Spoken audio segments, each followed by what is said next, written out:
नमस्कार, आप देख रहे हैं न्यूज नेशन में हूं पिनास त्यागी। सबसे पहले बात करते हैं पुतिन के देश की, जो आसमान से आई मुसीबत के आगे बेबस दिख रहा है। रूस के सोची शहर में इतनी बारिश हुई है कि शहर समंदर जैसा लगने लगा। वहीं थाईलैंड में भी बारिश से कहर टूटा है। जमीन पर जल प्रलय जैसे हालात बन गए हैं। सबसे पहले बाढ़ की विनाशशीला की ये तस्वीरें थाईलैंड और रशिया से देखिए। जमीन पर जल तांडव, विकराल लहरों का वार, जल धारा का प्रहार। रिहायशी इलाके के पास बहते पानी की इस धारा को देखकर कोई भी सहम जाएगा। नदी का ये रौद्र अवतार ऐसा है कि सब कुछ तबाह करने पर आमादा है। बड़े बड़े कंटेनर इस धारा में गोते लगाते हुए पानी में समा रहे हैं तो उफनती लहरें खौफ पैदा कर रही हैं। कारें पानी में बह रही हैं तो मकान ताश के पत्तों की तरह धराशायी हो रहे हैं। रिहायशी इलाके में ऐसा मंजर है कि जैसे नदी किनारा तोड़कर शहर में दाखिल हो गई है। सैलाब से तबाही की ये तस्वीरें रूस के सोची शहर की, जहां इन दिनों बारिश के कारण नदियां उफान पर हैं और निचले इलाकों में इतना पानी भर गया कि सब कुछ बहता हुआ दिख रहा है। रूस के बाद आपको थाईलैंड की तस्वीर दिखाते हैं। यहाँ भी सैलाब कहर बन गया है। पटाया में बारिश के बाद बाढ़ आ गई। शहर की सड़कों पर कई फीट पानी जमा हो गया है। ऐसा लग रहा है जैसे नदी के बीच सड़क बना दी गई हो, क्योंकि आसपास पूरा इलाका पानी में डूबा हुआ नजर आ रहा है। Team news nation. अब बात गुजरात में आए सैलाब की। यहां सौराष्ट्र इलाका इन दिनों बारिश और बाढ़ के बवंडर में फंसा नजर आ रहा है। राजकोट और जामनगर में सबसे बुरे हालात हैं। लोग किसी तरह जिंदगी बचाने के लिए जद्दोजहद कर रहे हैं। आपको सैलाब की ऐसी तस्वीरें दिखाते हैं जो खुद बता रही हैं कि कैसे सौराष्ट्र में सैलाब संकट बन चुका है।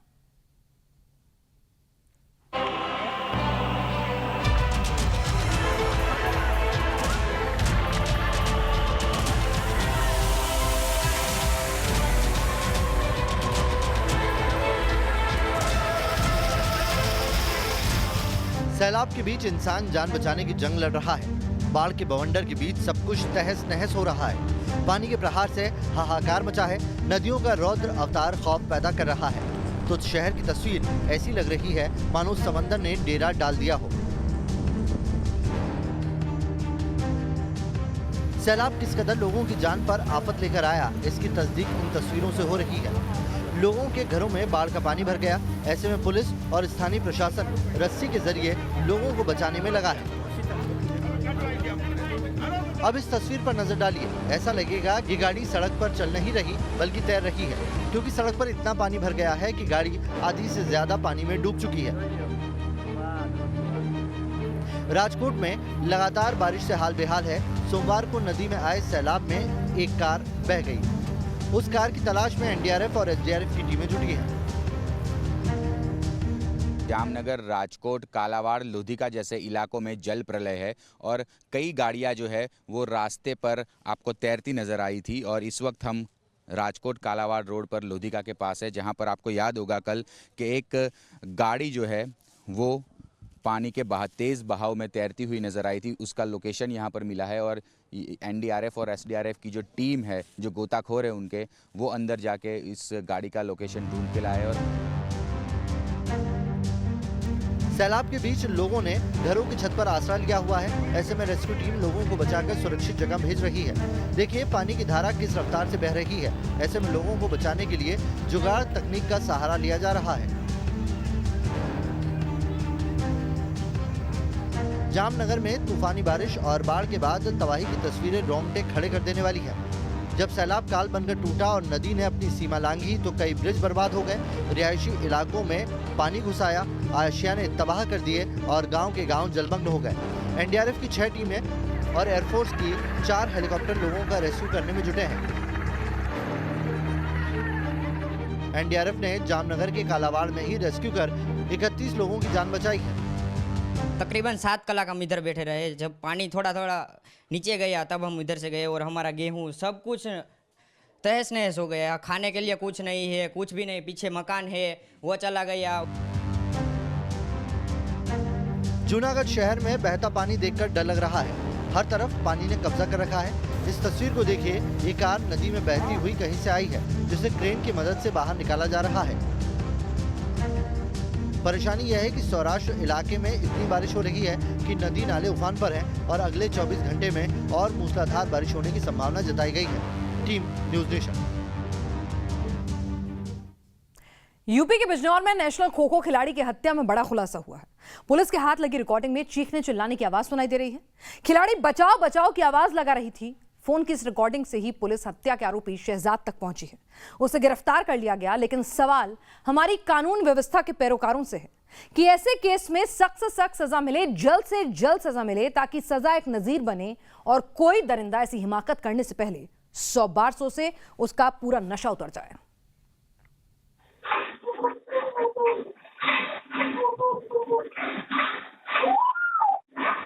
हेलो हेलो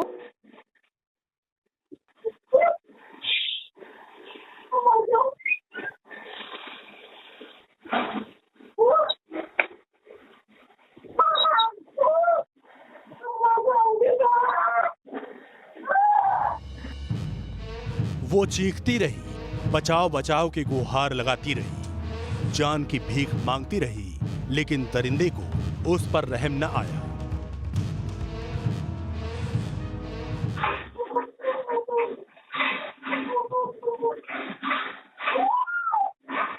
हेलो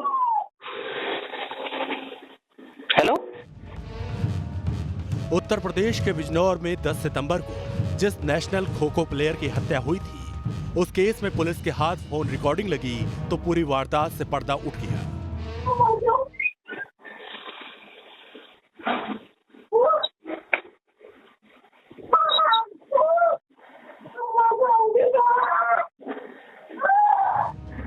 बताया जा रहा है कि जिस वक्त ये वारदात हुई, युवती अपने किसी दोस्त से फोन पर बात कर रही थी। तभी युवती के साथ वारदात को अंजाम दिया गया, लेकिन उसका फोन बंद नहीं होने से उसके दोस्त ने रिकॉर्डिंग कर ली। 10 सितंबर के अपराह्न में बिजनौर रेलवे स्टेशन के प्लेटफार्म के सन्निकट बबली नाम की एक 24 वर्षीय बालिका जो खो खो की राष्ट्रीय प्लेयर थी, उसकी गला दबा करके हत्या कर दी गई थी।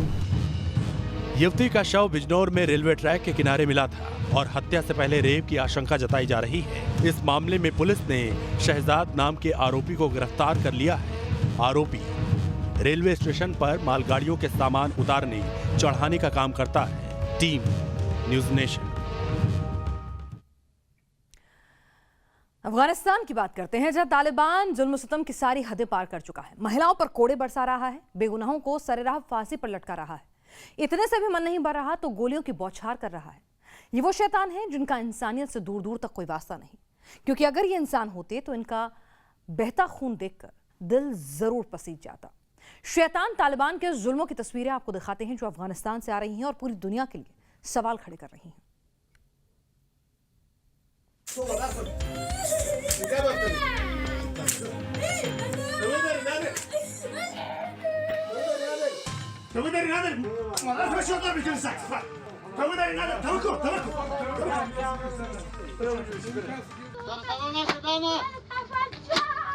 तालिबान के शैतानी चेहरे का सबूत देखिए।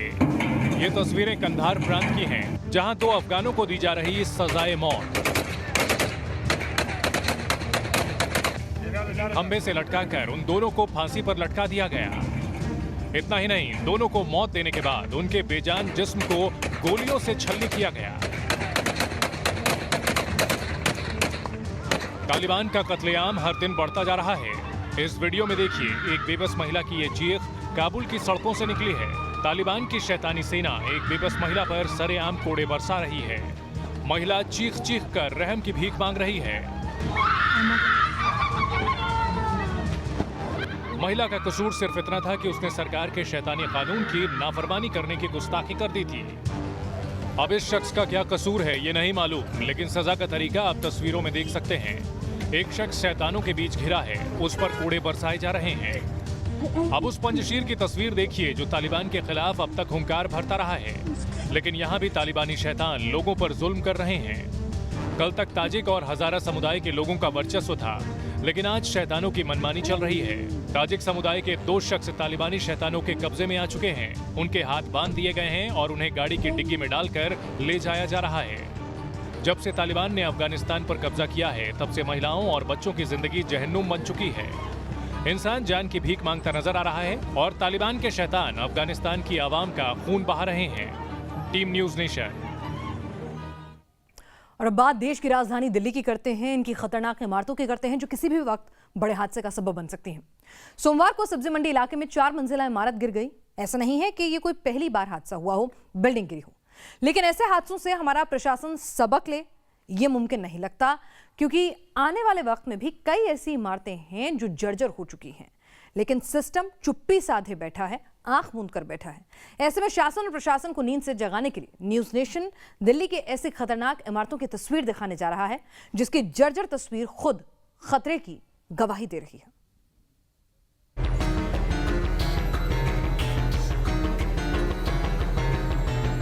दिल्ली में 1000 से ज्यादा ऐसी इमारतें हैं जो खतरे का अलार्म बजा रही हैं, जिनमें रहने का मतलब है जिंदगी दांव पर लगाना। इनकी जर्जर तस्वीर देखकर ही अंदाजा हो रहा है कि ये बिल्डिंग कितना बड़ा खतरा बन चुकी है। डीजे बीजे बजता है, कल को ये बिल्डिंगें हिलती हैं डीजों से, उनकी धूल मिट्टी गिरती है, कल को ये हादसा न हो जाए कि लाखों की पब्लिक खड़ी है, कोई और बिल्डिंग ढा जाए। सर यहाँ पे ऐसी बहुत सी बिल्डिंग है सर जो डैमेज हो चुकी है, लेकिन सर कोई कार्रवाई नहीं होती। सर नेता लोग आते हैं, वही अपना चले जाते हैं। सारे वायरिंग है ना जो घरों के अंदर आ रही है, बिजली की वायरिंग, कई बार कंप्लेंट्स भी कर दी है बट कोई रिजॉल्व नहीं हुआ कुछ इशू। हमको जी बहुत डर है जी, निकलते बढ़ते डर होता है जी। बारिश ने सबों का हाल बुरा कर दिया है। ये इमारतें इतनी खस्ता हाल हो चुकी है कि कभी भी बड़े हादसे की वजह बन सकती हैं। सोमवार को जिस सब्जी मंडी इलाके में 4 मंजिला इमारत धराशायी हुई, वहाँ ऐसी कई इमारतें हैं जो अब भी खड़ी हैं, लेकिन इनकी नींव का पत्थर कब हिल जाए कोई नहीं जानता। सब्जी मंडी इलाके में एक मकान गिरा और उस मकान में 2 मासूमों की जान चली गई दबने के कारण। कुछ दूरी पर ही ये हादसा हुआ है जहां पर हम खड़े हैं, और हम यहां क्यों खड़े हैं हम आपको बताते हैं। दरअसल इस इलाके में कई ऐसे और इमारतें हैं जो कि खतरे के निशान पर हैं, यानी कि कहें तो उनकी हालत बहुत ज़्यादा जर्जर है। सबसे हैरानी की बात यह है कि नॉर्थ एमसीडी ने जुलाई 2021 में ऐसी इमारतों का सर्वे करवाया जो कभी भी धराशायी हो सकती है। इस सर्वे के मुताबिक नॉर्थ एमसीडी के इलाके में 699 इमारतें खतरनाक श्रेणी में मिली जो रहने लायक नहीं है, जबकि 444 इमारतों को मरम्मत की श्रेणी में रखा गया। दिल्ली में खतरनाक बिल्डिंग बहुत सारी हैं और खुद उत्तरी दिल्ली में ही, उत्तरी दिल्ली नगर निगम में 699 ऐसी बिल्डिंग है जहां पर सबसे ज्यादा खतरा है। ये बिल्डिंग रहने लायक नहीं है, अधिकारियों ने इसे डेंजर घोषित कर दिया है। इस वक्त हम सदर बाजार के बहादुरगढ़ रोड पर हैं और आप देख सकते हैं किस तरीके के हालात बिल्डिंग के हैं और इसको डेंजर घोषित कर दिया गया है। कुछ लोग यहाँ पर रह रहे हैं, खुद पूर्व महापौर जो हैं वो यहाँ पहुँचे हैं। जो हादसा हुआ है उसके बाद यहाँ पर लोगों को अवेयर करने का काम चल रहा है। ये इमारतें बरसों पुरानी हैं और इन्हें खतरनाक माना जा चुका है, लेकिन इन इमारतों को ना तो गिराया जा रहा है और ना ही इनमें रहने वालों को हटाया जा रहा है। ऐसे में सवाल है कि हमारा प्रशासन कितने हादसों के बाद सबक लेगा। दिल्ली से मोहित बख्शी के साथ टीम न्यूज़ नेशन। और आपको बताते हैं कि दिल्ली में डेंजर जोन की जो इमारतें हैं उनकी क्या स्थिति है। 1000 से ज्यादा खतरनाक इमारतें नॉर्थ एमसीडी में हैं। सबसे ज्यादा 699 खतरनाक इमारतें हैं।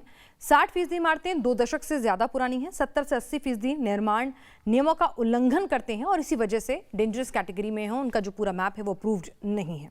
तो ये स्थिति है। दिल्ली में 1000 इमारतें ऐसी हैं जो कभी भी धराशायी हो सकती हैं, जिन्हें डेंजर कैटेगरी में रखा गया है, लेकिन उनमें अभी भी कामकाज चल रहा है, लोग रह रहे हैं।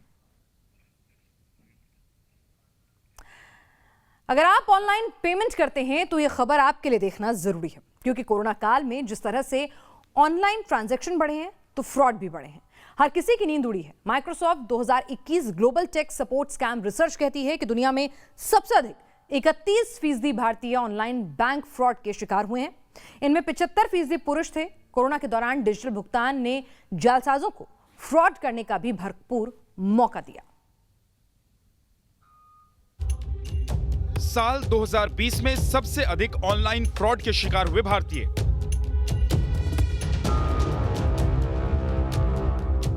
साल 2021 में दुनिया में सबसे अधिक 31% भारतीयों को ऑनलाइन ठगा गया। भारत में साल 2021 में जितने लोगों के साथ फ्रॉड हुआ, उन्होंने औसतन 15,334 रुपए गंवाए।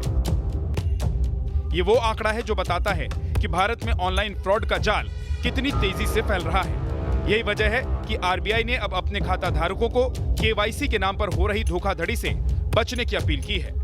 आरबीआई के मुताबिक जालसाज ग्राहक की सारी डिटेल लेने के बाद कॉल करते हैं और ऑनलाइन केवाईसी यानी नो योर कस्टमर प्रक्रिया को पूरी करने के लिए कहते हैं। अमूमन ऑनलाइन फ्रॉड करने वालों के पास ग्राहकों को पैन कार्ड, आधार कार्ड और बैंक डिटेल की जानकारी हो सकती है, जिसे जालसाज डेटा बेचने वालों से हासिल कर लेता है। इसके बाद जालसाज ग्राहकों को उनके मोबाइल पर लिंक भेज सकता है और उसे भरने के लिए कोई कोड डालने को कह सकता है और ग्राहक के कोड डालते ही जालसाज अपने मकसद में कामयाब हो जाता है।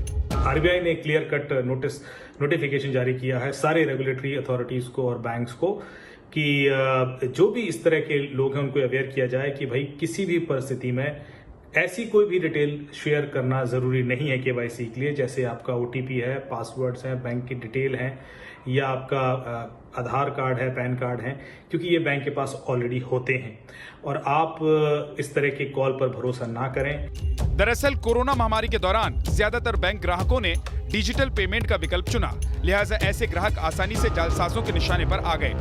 साल 2021 के आंकड़ों पर नजर डालें तो भारत में 24 से 37 साल के लोग सबसे ज्यादा ऑनलाइन फ्रॉड के शिकार हुए। Microsoft 2021 global tech support scam research report के मुताबिक भारत के 48% कंज्यूमर स्कैम में फंसे, जो ग्लोबल एवरेज से करीब 3 गुना अधिक है।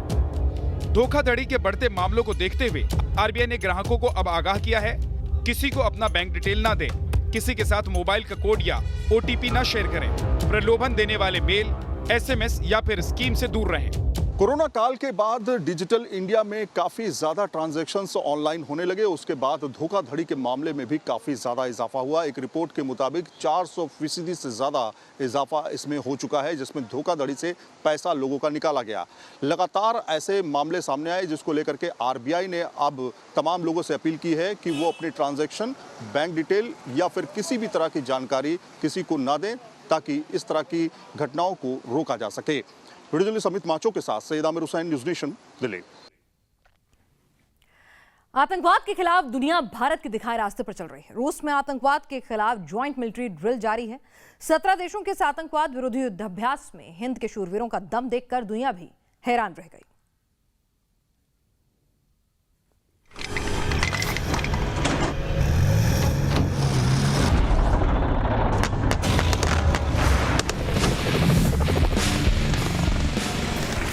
रूसी धरती पर हिंद के शूरवीरों का पराक्रम। ज़ेपाड युद्धाभ्यास में भारतीय वीरों का जन्म। हर तरफ बरसता बर्फ, बम धमाकों से कांपती धरती और हिंद के वीरों की जाबाजी से कांपते दुश्मन। रूस में जारी मिलिट्री एक्सरसाइज 17 देशों के फौजियों के बीच अपना दमखम दिखा रहे ये हैं हिंदुस्तानी शेर। ज़ेपाड युद्धाभ्यास में इंडियन आर्मी की जाबाजी से हर कोई हैरान है। रूस में नगा इन्फेंट्री के करीब 200 जवानों का दमखम जिसने भी देखा, उसने दांतों तले उंगलियां दबाई। भारतीय सेना के मैकेनाइज्ड फोर्सेस रूस के निजनी में दुश्मन का हमला नाकाम करने का तजुर्बा हासिल करने में जुटी है। इस एक्सरसाइज में हमने एक डिफेंसिव लाइन अख्तियार किया है और दुश्मन के एडवांसिंग फोर्सेस पर भारी तादाद में फायर करने का टास्क हमें मिला है। इस एक्सरसाइज में हमें बेहतरीन एक्सपीरियंस प्राप्त हुआ है, जो कि कई देशों के साथ कोऑपरेट करके काम करने का मौका मिला है। इस युद्धाभ्यास की अहमियत का अंदाजा इस बात से लगाया जा सकता है कि खुद रूसी राष्ट्रपति पुतिन 13 सितंबर को इस युद्धाभ्यास के गवाह बने। रूस के मुताबिक इस ड्रिल का मकसद आतंकियों के खिलाफ कार्रवाई का अभ्यास करना है। 16 सितंबर तक चलने वाले इस युद्धाभ्यास में 2 लाख सैन्यकर्मी शामिल हो रहे हैं। भारतीय सैनिकों के दमदार प्रदर्शन के बीच चीन और पाकिस्तान के कलेजे पर सांप लौट रहा है। रूस के 17 देशों की मिलिट्री ड्रिल में हिंदुस्तान का शामिल होना मोदी सरकार की डिफेंस डिप्लोमेसी। दरअसल ऐसे युद्धाभ्यास सिर्फ डिफेंस डिप्लोमेसी तक ही सीमित नहीं होते, बल्कि इनके जरिए मोदी सरकार कुछ अहम संदेश भी दुनिया और खासकर उन देशों को दे रही है जो भारत से तनातनी पाले बैठी। भारतीय सेना की दुनिया के अलग अलग देशों के साथ मिलिट्री एक्सरसाइज अभी और लंबी चलनी है। यानी भारत की डिफेंस डिप्लोमेसी और डिफेंस कैपेसिटी दोनों को बेहद सधीर रणनीति के तहत आगे बढ़ाया जा रहा है। जी न्यूज़ नेशन। तो आपने देखी देश और दुनिया की वो खबरें जो जानना समझना आपके लिए जरूरी था। खबर का टुकट में आज के लिए बस इतना ही। आप बने रहिए न्यूज़ नेशन के साथ।